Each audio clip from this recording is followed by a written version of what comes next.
بسم اللہ الرحمن الرحیم۔ آج کی اس ویڈیو میں ہم ڈسکس کریں گے ڈونلڈ ٹرمپ کے سعودی عرب کے وزٹ کے بارے میں اور پاکستانی ایئر فورس نے S-400 کو کس طرح سے تباہ کیا اس کے حوالے سے۔ تو S-400 کے حوالے سے ہم نے دیکھا مودی کی کچھ آپٹکس ہے۔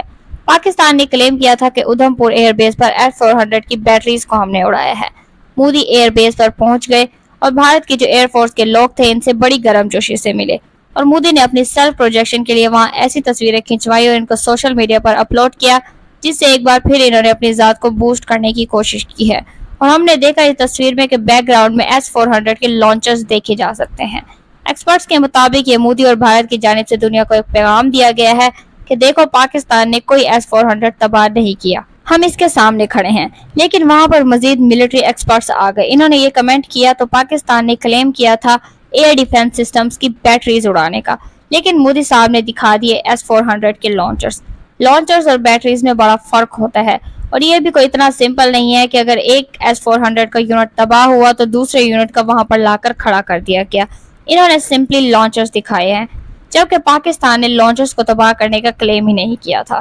پاکستان نے تو کہا تھا کہ ہم نے اس کی بیٹریز اڑائی ہیں، تو یہاں پر یہ چیزیں مزید شک و شبہات کو جنم دیتی ہیں۔ پاکستان کا جو کلیم ہے جو اب تک انڈیپینڈنٹلی ویریفائی نہیں ہو سکا، لیکن مودی کا جو یہ اقدام ہے یہ بہت سے سوالات کو جنم دے رہا ہے۔ تو اس پوری جنگ کے حوالے سے ہم نے کیا سیکھا ہے؟ ماڈرن وارفیئر کے حوالے سے S-400 کے بارے میں جب ہم نے مزید پڑھا تو پتہ چلا کہ بھارت کی جو انٹیگریشن تھی باقی سسٹمز کی اپنی کمیونیکیشن سیٹلائٹس اور ریڈار سسٹمز کے ساتھ وہ اتنی زبردست نہیں تھی۔ S-400 ایک رشین پروڈکٹ ہے اور جب رشیا اپنے ہاں اس کو یوز کرتا ہے تو وہ ایک بڑا پریمیم پروڈکٹ ہوتا ہے کیونکہ اس کی ساری انٹیگریشن وہاں پر رشین کمیونیکیشن سسٹم کے ساتھ ہوتی ہے، Russian satellites, Russian radar system اور Russian technology, Russian air controllers. لیکن بھارت کا المیہ کیا ہے؟ وہ کمیونیکیشن سیٹلائٹس میں امریکہ سے مدد لیتے ہیں، ڈرونز میں وہ اسرائیل سے مدد لیتے ہیں اور بھی بہت سی چیزیں اسرائیل ان کو پرووائڈ کرتا ہے۔ ایئر ڈیفنس سسٹم یہ رشیا کا استعمال کرتے ہیں اور طیارے یہ فرنچ استعمال کر رہے ہیں۔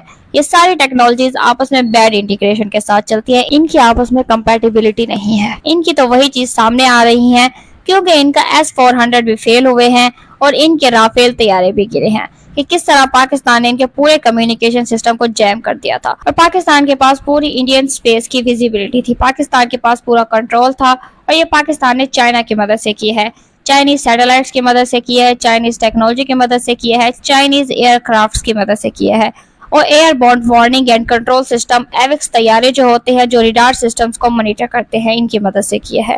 یہ پاکستان نے سویڈن سے بھی لیے ہیں اور چائنا سے بھی۔ تو پاکستان کی جو ساری ٹیکنالوجی تھی وہ چائنیز تھی، ان کی آپس میں کمپیٹیبلٹی تھی، اس لیے وہ انڈیا کو کاؤنٹر کرنے میں کامیاب ہوا ہے۔ اور ہم نے پچھلی ویڈیو میں ڈسکس کیا تھا کہ گلوبل میڈیا کا کیا ری ایکشن ہے پاکستان اور انڈیا کی جنگ کے حوالے سے، اور وہ دوست ممالک جنہوں نے پاکستان کا بھرپور ساتھ دیا ہے جس میں آذربائیجان، ترکی، چائنا شامل ہیں آفیشیلی، لیکن ان آفیشیلی ڈیجیٹل سپیس کی بات کریں بنگلہ دیش نمبر 1 پر ہے۔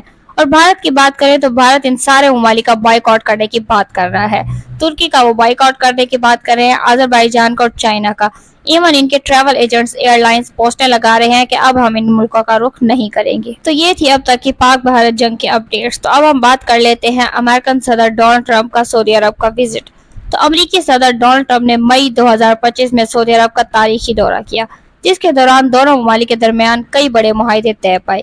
یہ معاہدے دفاع، معیشت، ٹیکنالوجی، توانائی اور ثقافت جیسے مختلف شعبوں کا احاطہ کرتے ہیں۔ صدر ٹرمپ نے سعودی عرب کے ساتھ $142 بلین کے دفاعی معاہدے پر دستخط کیے جس میں لاک ہیڈ مارٹن کے C-130 ٹرانسپورٹ طیارے، میزائل، ریڈار سسٹمز اور ممکنہ طور پر MQ-9B ڈرونز شامل ہیں۔ سعودی عرب نے F-35 اسٹیلتھ فائٹر جیٹس میں بھی دلچسپی ظاہر کی، تاہم اسرائیل کے ساتھ امریکی معاہدوں کی وجہ سے اس کی فراہمی پر پابندیاں ہیں۔ اس کے علاوہ سعودی عرب نے امریکہ میں $600 بلین کی سرمایہ کاری کا وعدہ کیا جو دفاع، ٹیکنالوجی، توانائی اور انفراسٹرکچر جیسے شعبوں میں کی جائے گی۔ اس میں گوگل، اوریکل اور ڈیٹا وولٹ جیسی کمپنیوں کے ساتھ مشترکہ منصوبے شامل ہیں۔ سعودی عرب نے ہومین نامی خود مختار AI منصوبے کا آغاز کیا جس کے لیے امریکن کمپنیز NVIDIA اور AMD سے چپس کی فراہمی کا معاہدہ کیا گیا ہے۔ یہ منصوبہ سعودی ولی عہد محمد بن سلمان کے $100 ارب کے پروجیکٹ ٹرانسکینڈنس کا حصہ ہے۔ صدر ڈونلڈ ٹرمپ نے وہاں پر ایک تاریخی تقریر کی ہے۔ صدر ٹرمپ نے مسلم دنیا پر زور دیا کہ وہ دہشت گردی کے خاتمے کے لیے متحد ہوں۔ انہوں نے کہا کہ ہم یہاں لیکچر دینے نہیں آئے بلکہ شراکت داری کی پیشکش کرنے آئے ہیں۔ ہمیں متحد ہو کر انتہا پسندی کو شکست دینا ہوگی تاکہ نوجوان مسلمان لڑکے اور لڑکیاں خوف, तशद्दुद और नफरत से आज़ाद होकर तरक्की कर सके। इसके अलावा सदर ट्रंप ने सऊदी वलीअहद मोहम्मद बिन सलमान के साथ एक स्ट्रेटेजिक इक्तसादी शराकतदारी के मुआहदे पर दस्तखत किए, जिसमें दिफा, तवानाई, सेहत और खलाई तहकीक जैसे शोबों में तामुन शामिल है। इन्होंने सऊदी अरब से अमेरिका में सरमायाकारी बढ़ाने की दरख्वास्त की, जिसका हदफ 1 ट्रिलियन मुकर्रर किया गया। डोनाल्ड ट्रंप ने सऊदी अरब को अब्राहम अकॉर्ड में शामिल होने की दावत दी ताकि इसराइल के साथ सफारती ताल्लुकात कायम किए जा सके। ताहम इस ऐलान पर सामीन की तरफ से खामोशी इख्तियार की गई। इसके अलावा डोनाल्ड ट्रंप ने अपनी तकरीर में सीरिया पर अमरीकी पाबंदियों के खात्मे का ऐलान किया और उनके नए सदर से मुलाकात की है। इन्होंने ईरान को भी जौहरी प्रोग्राम पर मुज़ाकरात की दावत दी ताकि इक्तसादी पाबंदियां खत्म की जा सकें। जैसे ही डोनाल्ड ट्रंप ने सीरिया के ऊपर से पाबंदियां हटाने की बात की तो मोहम्मद बिन सलमान ने बड़ा जबरदस्त दहशत दिया। इन्होंने एक्सप्रेस किया डोनाल्ड ट्रंप के लिए एक इजहार तशक्कुर था इनका, और डोनाल्ड ट्रंप ने फिर मजाक से कहा कि देखो मैं इस इंसान के लिए और क्या करूं, तो वहां पर सारे लोग कहका लगाकर हंस पड़े। इसके अलावा डोनाल्ड ट्रंप का सऊदी अरब में इस्तकबाल की बात करें तो सदर ट्रंप की रियाज दावत पर शाह सुलेमान और दीगर आला सऊदी हुकाम ने इनका पुरतकाब इस्तकबाल किया। एयरपोर्ट पर रेड कारपेट बिछाया गया, फौजी बैंड ने धुनें बजाई और डोनाल्ड ट्रंप का भरपूर इस्तकबाल किया गया।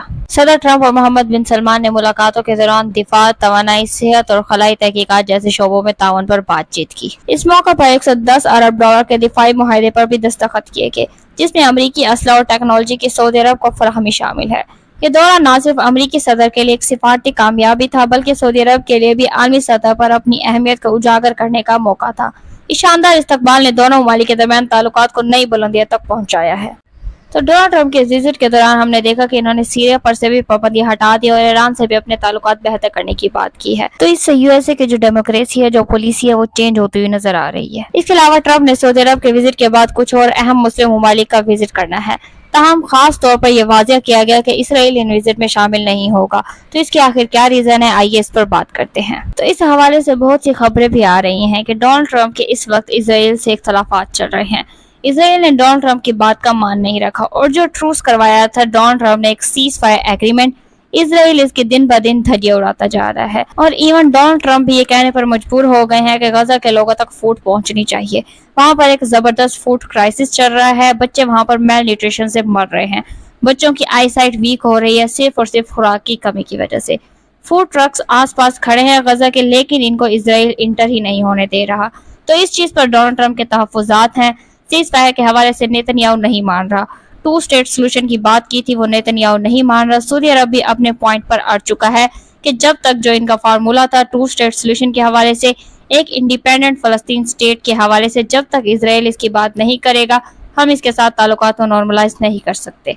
तो अब वो जो नॉर्मलाइजेशन वाला प्लान था, जो अब पिछली सीट पर चला गया है, ये ग्लोबल मीडिया पर भी आपको बताया जा रहा है। और ना सिर्फ ये, बल्कि डोनाल्ड ट्रंप बात ही नहीं कर रहे हैं नेतन्याहू से। और इसराइल का विजिट इसलिए हमें नजर नहीं आ रहा है इतने इंपॉर्टेंट कंट्रीज के विजिट के बीच में, मतलब इनकी आपस में खराब हो चुकी है। और पिछले दिनों ट्रंप ने क्या किया, एक नाकाबिले यकीन चीज कर डाली कि हुसीस के साथ ही इन्होंने एग्रीमेंट कर दिया। डोनाल्ड ट्रंप ने इवन हुसीस की तारीफ भी कर डाली कि ये बड़े बहादुर लोग हैं और अब हम इनसे लड़ाई नहीं करेंगे। हालांकि ये वही हुसीस हैं जो अभी तक इसराइल पर मिसाइल मार रहे हैं और इस वक्त हिजबुल्लाह और हमास के साथ इसराइल के टॉप एनिमीज में शामिल है। और डोनाल्ड ट्रंप ने इनके साथ ना लड़ने का फैसला किया और ये भी रिपोर्ट्स के मुताबिक इसराइल के साथ इख्तलाफात का एक शाखसाना है। और ना सिर्फ एक बहुत बड़ी डील कर ली है सऊदी अरब से इसराइल को साइडलाइन करके, बल्कि एक नई न्यूक्लियर डील के हवाले से भी बातचीत जारी है। एक्सपर्ट्स के मुताबिक डोनाल्ड ट्रंप अब ये समझ गए हैं कि ये कोई राइट टाइम नहीं है सऊदी अरब को कन्विंस करने का कि आप इसराइल को तस्लीम करें, जबकि इसराइल अपनी रिलेटिव्स बमबारी जारी रखे हुए है। तो ऐसी सिचुएशन में सऊदी अरब के लिए मुज़क्का खेज होगा, बहुत इलॉजिकल होगा कि वो इसराइल के साथ जाकर हाथ मिला लें। और डोनाल्ड ट्रंप ने भी ये कह दिया कि मेरा ख्वाब है कि सऊदी अरब और इसराइल हाथ मिलाएं, लेकिन साथ ही इन्होंने ये भी कह दिया कि सऊदी अरब अपनी आसानी और अपने टाइम के मुताबिक ये फैसला करेगा। ये इनका डिसीजन है। सऊदी अरब 2 स्टेट सोल्यूशन की बात करता है और इसराइल इसका नाम लेना भी पसंद नहीं करता। तो इसलिए इसराइल अपने लिए गड़े खुद खोद रहा है, अपने सारी जो परेशानी इनमें इजाफा खुद कर रहा है। अभी के लिए इतना ही। अगर इससे रिलेटेड कोई भी अपडेट आती है तो हम आपके लिए अपडेटेड वीडियो जरूर बनाएंगे। अगर आपको हमारा वीडियो इन्फॉर्मेटिव लगा हो तो वीडियो को लाइक करें, शेयर करें, चैनल को सब्सक्राइब करें और बेल आइकन दबाएं ताकि इसी तरह की इन्फॉर्मेटिव वीडियोस आप तक बर वक्त पहुंचती रहे। अपना ख्याल रखिएगा। अल्लाह हाफिज।